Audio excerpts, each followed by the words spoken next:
विद्यार्थियों नमस्कार। हमारे यूट्यूब चैनल आकृष्ट क्लासेस पर आपका स्वागत है। आज हम कक्षा 10 गणित बालाजी प्रकाशन का अध्ययन करने वाले हैं। इसमें चैप्टर 14 है जो कि सांख्यिकी है। इस सांख्यिकी चैप्टर को हमें बहुत अच्छे से समझना है। तो स्टैटिक्स क्या होता है, इस पर आधारित कैसे हम प्रश्न करते हैं, बहुत ध्यान से समझिए। 14.1 एक्सरसाइज पहला क्वेश्चन आपको लघु उत्तरीय दिया हुआ है। क्या कह रहा है, बहुत ध्यान से पढ़ेंगे। कह रहा है एक कक्षा के प्रतिदिन अनुपस्थित विद्यार्थियों की संख्या के 120 दिनों के बारे में निम्नलिखित बारंबारता सारणी दी गई है। तो आपको जो दिया गया है ये अनुपस्थित विद्यार्थियों की संख्या है।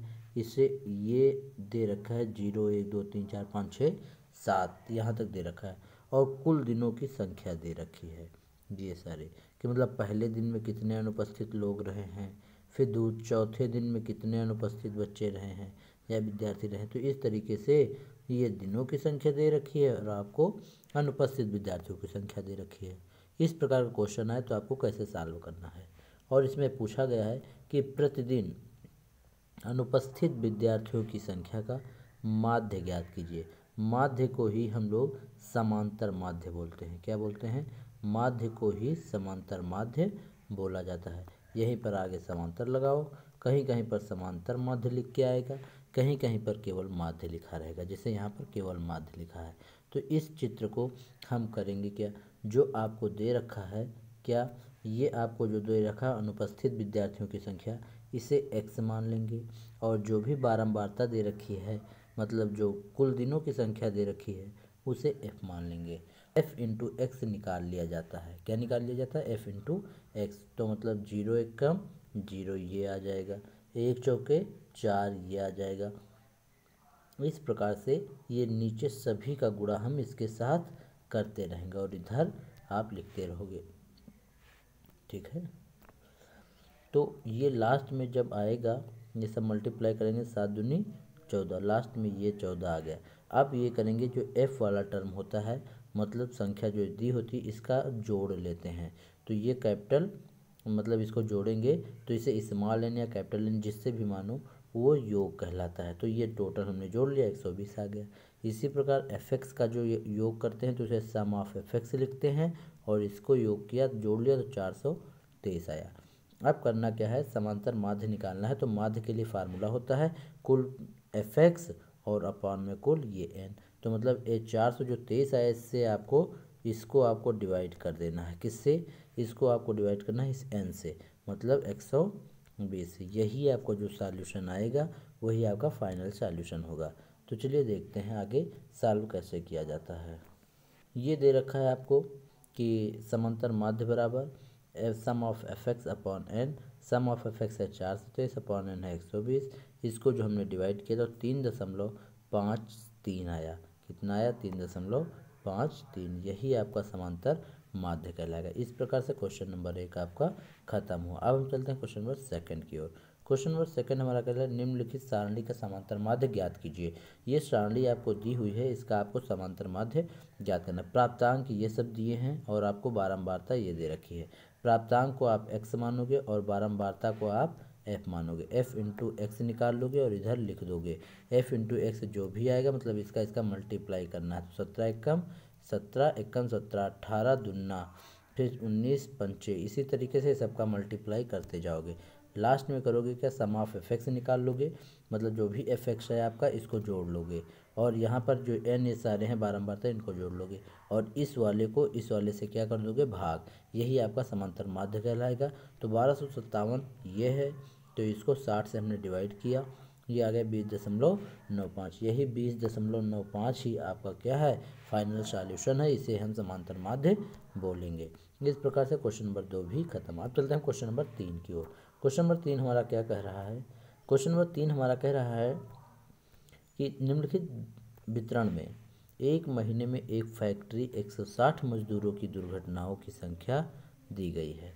दुर्घटना की औसत संख्या आपको ज्ञात करना। दुर्घटना की संख्या ये दे रखी है, मजदूरों की संख्या ये दे रखी है। दुर्घटना की जो संख्याएं हैं इसको हम x मान लेंगे और मजदूरों की संख्या जो है उसे f मान लेंगे। f इंटू एक्स निकालेंगे, इधर लिख लेंगे। f इंटू एक्स जो भी आया है इसका सम कर लेंगे। f इंटू एक्स का सम करेंगे तो सम ऑफ fx लिखा जाएगा। क्या लिखेंगे? सम ऑफ एफ एक्स ये आ गया। 133 जोड़ लेंगे इन सबको, 52 प्लस 0 प्लस 68 प्लस 9 प्लस 4 ये सब जोड़ेंगे 133 आ जाएगा। और सम ऑफ एफ निकालेंगे, इससे हम क्या बोलेंगे, बारंबारता बोलते हैं हिंदी में। तो इस ये सम ऑफ एफ जो आया है उसे एन से निरूपित करते हैं, 160 हो गया। अब sum of F X upon N करेंगे, वो समांतर माध्य के बराबर हो। जब 133 का 160 से भाग करेंगे तो 0.83 आएगा। यही आपका फाइनल सॉल्यूशन हो जाएगा, 0.83। ठीक है, इस प्रकार से क्वेश्चन नंबर 3 भी खत्म। अब चलते हैं क्वेश्चन नंबर 4 की ओर। क्वेश्चन नंबर 4 हमारा कह रहा है, क्या कह रहा है ध्यान से देखेंगे कि निम्नलिखित आंकड़ों, यदि निम्नलिखित आंकड़ों का माध्य 6 है। अभी तक आप समांतर माध्य ज्ञात करते आ रहे थे, लेकिन यहाँ पर समांतर माध्य आपको दे रखा है। जब समांतर माध्य आपको दे रखा है तो बराबर में सम ऑफ एफ एक्स जो होता था वो आप निकाल लो, और बट्टे का जो आपका एन आता था स्मॉल, वो इसके बराबर रख के सॉल्व कर लोगे तो यहाँ पर पी का मान आपका क्या हो जाएगा, ज्ञात हो जाएगा। तो करेंगे कैसे, देखिए ये एक्स दिया है, एफ दिया है, एक्स एफ दिया तो f sum of F x into sum of F x निकाल लेंगे और सम ऑफ एन निकाल लिया। अब समांतर माध्य बराबर वही फार्मूला, समांतर माध्य आपको 6 दे रखा है और सम ऑफ एफ एक्स जो आया है वो ये है, और अपॉन में 11। इसको हमने क्रॉस मल्टीप्लाई करके सॉल्व कर लेंगे। भाई मल्टीप्लाई करके सॉल्व कैसे करेंगे, तो इसका 11 छक्के 66 हो जाएगा और बराबर में 52 प्लस 2p हो जाएगा। 2p एक साइड रखेंगे, 52 उधर ले जाकर क्या कर देंगे, घटा देंगे। 66 से जब 52 घटाएंगे तो 14 आ जाएगा। 2 से 14 को काट देंगे, 7 दूनी 14, तो p बराबर कितना आ जाएगा, 7। इस प्रकार से p बराबर 7 आपका क्या हो जाएगा, फाइनल सॉल्यूशन हो जाएगा। आज चलते हैं क्वेश्चन नंबर 5 की ओर। क्वेश्चन नंबर 4 भी आपका खत्म। क्वेश्चन नंबर 5 कह रहा है कि दी गई सारणी में 108 छात्रों के अंक दर्शाए गए हैं। अंकों के समांतर माध्य की गणना कीजिए। वर्ग अंतराल दिया है और बारंबारता। अभी तक आपको वर्ग अंतराल की जगह पर एक्स डायरेक्ट दिया रहता था, लेकिन यहाँ पर अब डबल डबल दे रखे हैं तो करेंगे क्या, जो भी डबल दिए उनको दोनों को जोड़ के बटे 2 कर देंगे। जैसे यहाँ पर देखिए 0 से 10 है तो 0 प्लस 10 करेंगे और बटे का 2 करेंगे। जो भी आएगा ये 5 आएगा और यही आपका क्या कहलाएगा, एक्स। इस पहली के लिए इस 10 बारंबारता 10 के लिए आपको x की वैल्यू 5 हो जाएगी। इसी प्रकार से 10 प्लस 20 को जोड़ेंगे 30 हो जाएगा, बटे 2 करेंगे 15।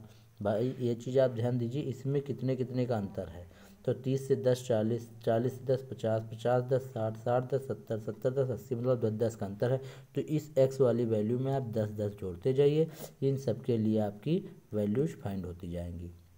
मतलब कहने का ये हुआ कि जो पहले के लिए होगा, मतलब बारंबारता जो 10 है, इस बारंबारता के लिए अगर वर्ग अंतराल पूछा जाए तो आपका 5 होगा, क्योंकि 0 प्लस 10 करोगे बटे 2 करोगे तो 5 आ जाएगा। इसके लिए 5 है, तो ये देखिए आप 10 का अंतर है ना सब में, इसमें 10 का अंतर, इसमें 10 का अंतर, इसमें तो 5 में 10 10 आप जोड़ते जाइए। तो 5 में 10 जोड़ोगे यहाँ 15, इसमें 15 में 10 जोड़ोगे 25, 25 में 10 जोड़ोगे तो 35, 35 10 45, 45 10 55। तो ये सब इनके लिए वैल्यूज फाइंड होती जाएंगी। इस प्रकार से x पता होते जा रहे हैं और f आपको ये दिए हैं, तो f इंटू एक्स करोगे और उनका सम बटे n, मतलब इन वाले का सम। बस यही आपको मेन बात करनी है। तो अब चलते हैं कैसे हम सॉल्व करते हैं, देखते हैं। देखिए वर्ग अंतराल आपको दे रखा है, वर्ग अंतराल ये है, इससे हमने x की वैल्यू फाइंड कर ली। भाई x 0 प्लस 10 किया बटे 2, 0 प्लस 10 बटे 2, तो ये आ गया 5। फिर 10 प्लस 20 किया बटे 2, 10 प्लस का 20 किया और बटे का 2, तो ये 30 बटे 2 मतलब 15 आ गया। 20 प्लस 30 किया बटे 2 तो ये 25 आ गया।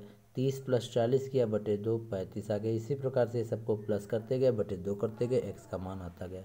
एफ़ का मान आपको दे रखा है, एफ़ इंटू एक्स यहाँ निकालिए भाई। 10 बचे 50, 14 15 210, 16 गुणे 25 400, 14 गुणे 35 490। इसी तरीके से 75 गुणे 13 975। इन सब का मल्टीप्लाई कर लिया। उसके बाद सम ऑफ एफ इन सब का मैंने क्या कर दिया, जोड़। सम ऑफ एफ आ गया। जैसे सम ऑफ एफ आपको पता चल गया, आपने क्या किया, sum of F X upon N कर दिया और डिवाइड करके हमने 41.11, यही आपका समांतर माध्य हो गया। ठीक है, समांतर माध्य कितना आ गया आपका, 41.11। ठीक, इस प्रकार से क्वेश्चन नंबर 5 भी खत्म। अब चलते हैं क्वेश्चन नंबर 6 की ओर। क्वेश्चन नंबर 6 कह रहा है कि एक फैक्ट्री के मजदूरों की नीचे की आयु दी गई है। भैया क्या दिया गया है, नीचे आयु नीचे दी गई है। मजदूरों की औसत आयु ज्ञात करना। औसत आयु का मतलब ही समांतर माध्य हुआ। आपको इस तरह भी पूछ सकता है कि औसत आयु या औसत चीज़ें ज्ञात करो, तो औसत का मतलब भी होता है क्या भैया, समांतर माध्य। क्या होता है, समांतर माध्य। औसत आयु, माध्य, समांतर माध्य सब एक ही चीज़ है। तो यहाँ पर आयु वर्षों में दे रखी, इन दोनों का योग करेंगे बटे 2 करेंगे, एक्स का मान निकल आएगा। इन दोनों का योग करेंगे बटे 2 करेंगे, इसके लिए एक्स का मान आ जाएगा। इन दोनों का योग करेंगे बटे 2 करेंगे, इसके लिए एक्स का मान। इसी प्रकार से सबके लिए एक्स का मान निकाल लेंगे, और जैसे एक्स का मान पता हो जाए एफ एक्स से निकाल लिया जाता है। वही चीज़ यहाँ किया गया है। तो ये क्या हो जाएगा, इन दोनों का योग किया, 18 + 24 किया बटे 2 किया, 21 आ गया। 24 + 30 किया बटे 2 किया, 27 आ गया। इसी प्रकार से इन सब का जोड़ते गए बटे 2 करते गए, ये एक्स के मान आते गए। इनका मल्टीप्लाई एफ से करते गए, यहाँ पर ये एफ एक्स आता गया। सम ऑफ एफ एक्स कर लिया, मतलब इन सब को हमने जोड़ लिया, तो 1332 आ गया। और बटे में एन कर दिया, मतलब इन दो सब का जोड़ लिया, एन 40 आ गया। अब समांतर माध्य के लिए आप क्या करोगे, sum of F X upon N करोगे, मतलब 1332 बटे 40 करोगे। भाग करने के बाद 33.33 आएगा। यही आपका फाइनल सॉल्यूशन हो जाएगा। यही 33.33 आपका क्या हो जाएगा, 33.3 समांतर माध्य हो जाएगा आपका। ठीक है, इस प्रकार से ये क्वेश्चन नंबर 6 भी आपका ख़त्म हुआ। अब ये लास्ट क्वेश्चन है, क्वेश्चन नंबर 7, और इस एक्सरसाइज का भी आखिरी सवाल है। ये क्वेश्चन आपको कह रहा है कक्षा 10 के 80 विद्यार्थियों के गणित में अंकों को नीचे दर्शाया गया है। गणित के औसत अंकों की गणना कीजिए। भैया अंक दे रखे हैं बारंबारता, यहाँ से हमने फिर उसी तरीके से करना है। अंकों से आपको मध्यमान निकाल लेना है, जिसे एक्स बोलते हैं। इन दोनों को योग करके बाई 2 करेंगे। भैया 10 20 को जोड़ेंगे बटे 2 15 आएगा। 10 0 को जोड़ेंगे बटे 2 5 आएगा। इसी प्रकार इन सबको जोड़ते जाएंगे बटे 2 करते जाएंगे, एक्स का मान आता जाएगा। एफ इंटू एक्स करते जाएंगे, ये एफ एक्स आता जाएगा। और जैसे इन दोनों सबको हम मल्टीप्लाई करने के बाद सम ऑफ एफ एक्स निकाल लेंगे, अर्थात इन सबको हम जोड़ लेंगे, और जैसे जोड़ लेंगे उसके बाद में बटे एन कर देंगे। भाग करने के बाद जब 3400 को 80 से भाग करोगे तो 42.5 आ जाएगा। कितना आ जाएगा, 42.5। यही आपका फाइनल सॉल्यूशन होगा। इसे ही समांतर माध्य बोला जाएगा। इस प्रकार से क्वेश्चन सारे के सारे खत्म हुए। 14.1 एक्सरसाइज हमारी पूरी हो गई। अब 14.1 ख़त्म होने के बाद अब हम अगली वीडियो लेक्चर में 14.2 लेकर आएंगे। ठीक है, लेकिन इसी प्रकार के वीडियो प्राप्त करने के लिए चैनल को सब्सक्राइब करना होगा, और वीडियो अच्छी लगे तो उसे लाइक करना होगा। Thanks for watching this video.